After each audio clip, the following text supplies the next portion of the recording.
Do you ever find yourself asking the question, is the grass really greener on the other side of the fence?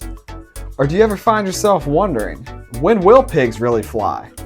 Or do you ever find yourself asking the question, when will I ever become Batman? Well, guess what? You're in luck, because today I'm going to give you a step-by-step tutorial of exactly how to do so.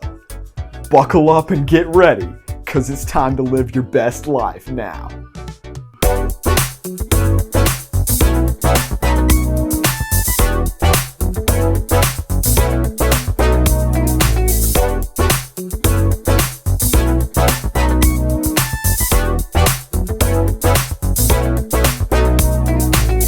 I got a mic. Don't you like it? No. Who asked you? New Year's resolutions. It seems every time a new year rolls around, everybody wants to compose a list and try to fix all of these different things about their lives. And by the time that year comes to an end, everybody gets depressed because nobody actually did it. Some of you might be beginning to lose hope and wondering if it's even possible to follow through with New Year's resolutions. And then some of you probably didn't even make the resolutions because you knew you'd quit anyway.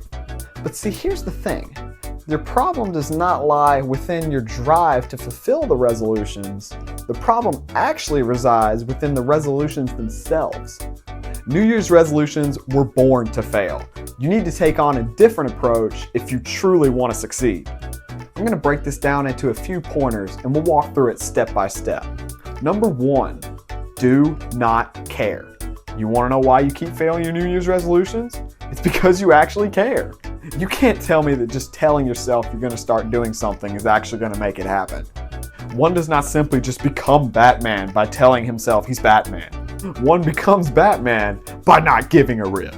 I'm going to give you a few examples of just how effective this strategy can be. Say you lost every single game last week at Friday Night Bingo. Don't give a rip. Now all of a sudden you don't feel depressed about being a loser. Say they were all out of Lucky Charms some random Tuesday morning when you went to Food Line. Don't give a rip. Now you're not upset about inconveniences that are really irrelevant anyway. Say you're afraid of women. Don't give a rip. Now all of a sudden you've tricked yourself into believing you're not afraid of women. Once you start putting this into practice, it's a pretty groundbreaking mindset. Pointer number 2, live like you're a baller. There's only 2 kinds of people in this world. People who are ballers and people who aren't ballers. And there's only one thing that sets them apart: mindset. Whoever you think you are is who you really are.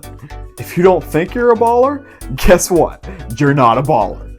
But if you think you're a baller, you are a baller.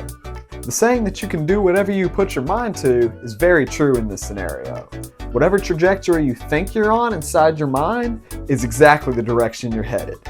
So think like a baller and be a baller. And my third and final pointer, lose your mind. On the one hand, you can look completely normal, looking as if nothing has ever gone wrong and everything is completely fine. Or my preferred way to go about your daily routine is to make everybody around you think you've lost it. You're left with 2 options. You can either act like everything is fine and your brain will almost implode on itself, knowing that it's not, or you can just accept the insanity and live with 0 stress whatsoever. The choice is yours.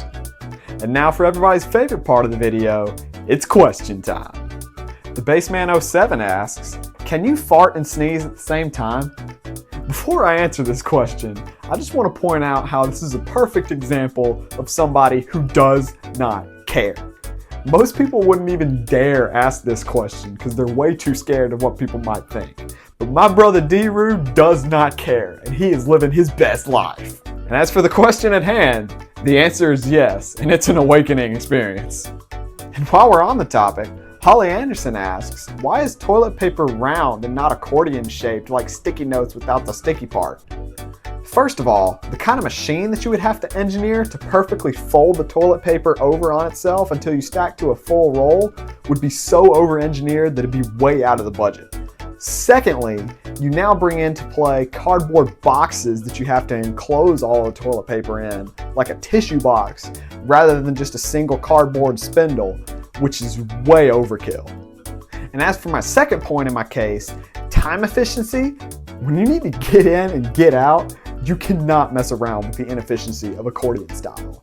When you go to pull it out, at every single fold and crease, it's gonna snap, it's gonna tear, and you're not gonna be able to get that 27 sheet piece you're looking for. You need the efficiency of a roll. Benjamin Edgerton 4 asks, what is the superior shoe brand? All right, look, this is such a subjective decision to make because there's so many different styles of shoes that excel in different areas depending on what you're going for. But with that being said, unpopular opinion, and I'm probably gonna get hate for this one, but I'm gonna have to go with Keen Utility. Addison Roughton asks, do fish ever get thirsty? At first the answer might seem simple, but let me paint the picture for you. Say your buddies invite you over for an afternoon swim. When you come over and jump in the pool for the next 2 hours, you think your body would be absolutely sick of water from how long it's been around it. Yet you're still thirsty. Fish are the exact same way. They're born underwater, they swim underwater, they live underwater. Yet each and every day, they're dying of thirst. Years go by with them wondering if they will ever get a taste. And in the last ditch effort, right before they die, they float to the surface in hopes that someone will give them a drink. Jacob Hall Music asks, is water wet? There's only one right answer. Look, wetness is a scale, right? It's kind of a measurement of the percentage of water that a particular thing is holding on to, right? So you've got dry, which is 0%, damp, which is, say, 5%, standard wet, you're about like 20%, soaking wet, 40%, dripping wet, 60%, drenched, 80%. So you're probably thinking 100% is just plain out water, right? Wrong. This phenomenon of wetness relies on a material to absorb the water and take it in. Water cannot absorb itself. It can't change itself. But when taken into another material and absorbed, it's the material that reacts to the water and changes its state. The water still remains the same. Ladies and gentlemen, 2025 is upon us. It's a new year for a new you and a new me. And while I can't guarantee that applying these ideas to your daily routine will make your life better, I can guarantee that it'll make your life more interesting. And so as we go into this new year together, always remember that broccoli is terrible, Jesus is better, and He is the key to your best life now. I'm a snake.